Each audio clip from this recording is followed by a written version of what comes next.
Making sense of nervous system patterns. I'm bringing a new series to you. I definitely welcome specific requests and I want to dive in, and then, of course, we'll invite you to comment or make a request at the end.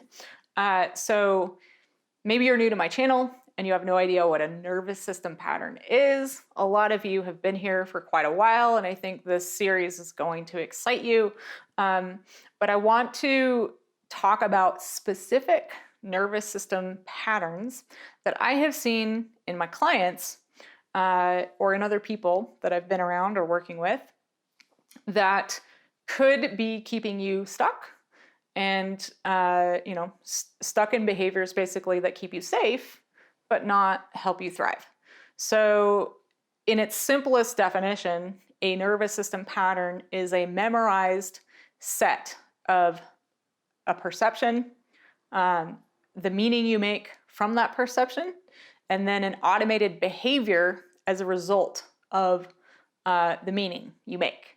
So most of our deeply ingrained nervous system patterns that keep us stuck in adulthood were formed in childhood, and they happen to be below the level of our awareness. And it's really actually quite brilliant and amazing that the body does this for us, that the brain and nervous system learns how to adapt to given contexts and environments and situations to keep us as safe as possible, when perhaps if it didn't do that, we might legitimately be threatened. Our life might be threatened, or our relationship to our caregivers might feel threatened, right? So on the one hand, these can feel frustrating in adulthood, but on the other, I choose the stance of honoring what my body and my brain did for me at a time when I was too little to do it myself or to choose a different action, right? When I was too young to be responsible. So this video is about the nervous system pattern of being good. And I chose this to kick things off here in this series because it is one of the most common pervasive patterns that I see in a lot of people that choose to work with me at the nervous system level.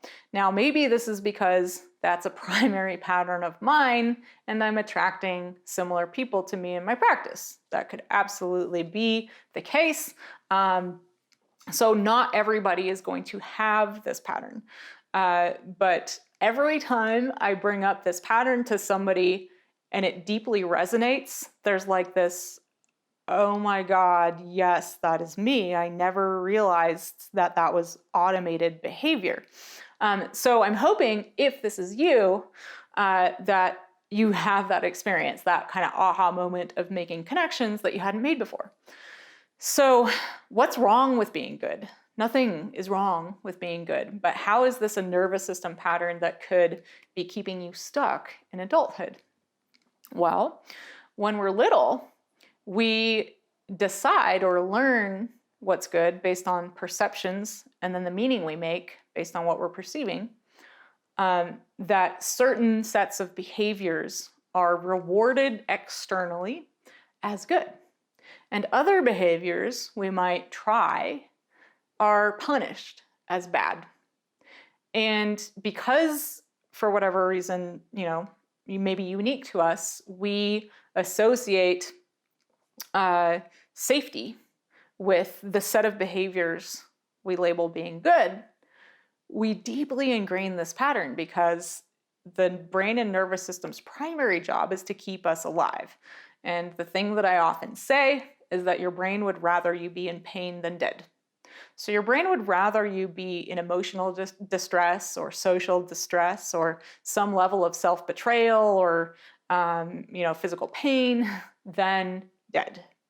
And so it's sacrificing some other part of you that maybe isn't a priority in the moment in order to keep you safe, to help you survive.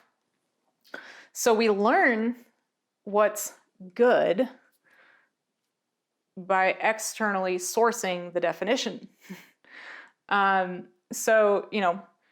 My version of being good might actually be different than yours in childhood, but what happens in adulthood if this is a deeply ingrained pattern, is that we look to the people in our lives and the circumstances, but typically it's going to be people.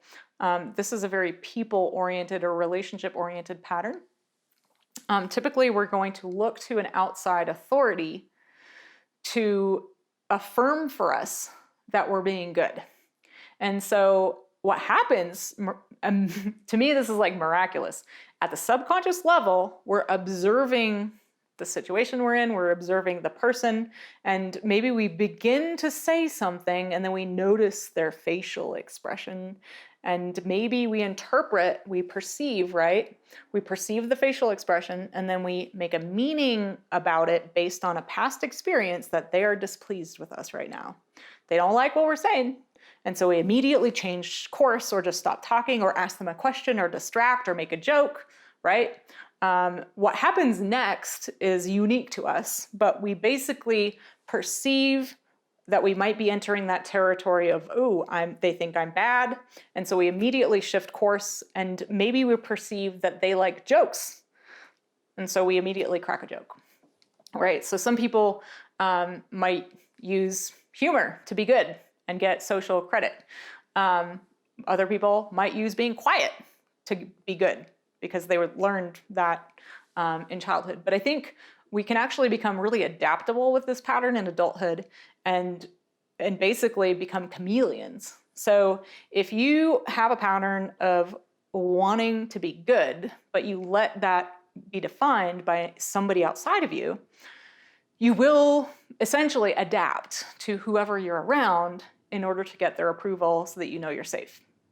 So if this is a pattern that you identify with and you would like to change it, this one is actually somewhat easy. I'm not going to say it's just a cinch, but it's easier than other patterns I've encountered. Here's why. You get to decide, now that you're an adult, what you define as good. So instead of having to actually replace this neural loop or neural pathway with a new one, you get to simply change the definition of good. So this is the good news about some nervous system patterns. We don't actually have to erase and replace them. If there's kind of room written into that pattern for changing some of the definitions, right? Basically the meaning.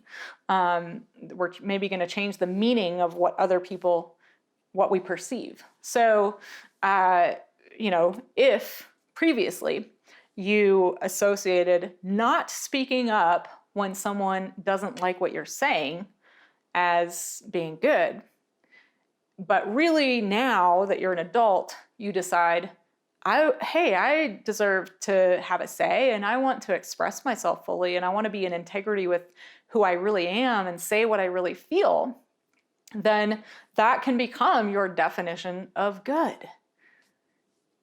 And then you have to let go of what other people do. And that's the hard part. So the easy part is changing the definition. The hard part is being okay with that external source of the old definition maybe being displeased with us.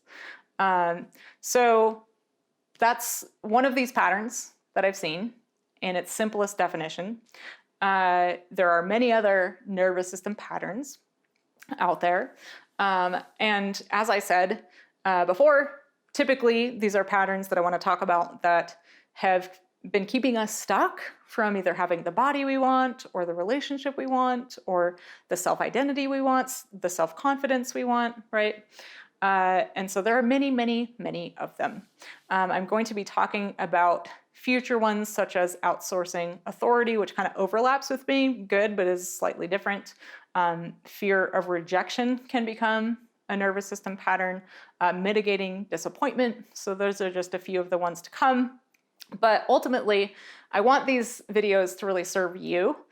So if you have a specific kind of pattern that you've noticed in yourself, or a set of behaviors that you're wondering about that seem to happen repeatedly, even if you don't know what the pattern is, I welcome you to share what that is in the comments below, because I will then be able to extract from that what I think might be going on and then film a video about that nervous system pattern, why you maybe created it, and then how you can actually replace it with a new empowering neural pathway or nervous system pattern. Because ultimately, we have to actually replace the old ones with something new in order for them to disappear. We can't just make them go away. We have to actually replace them. So I hope this was interesting and useful to you.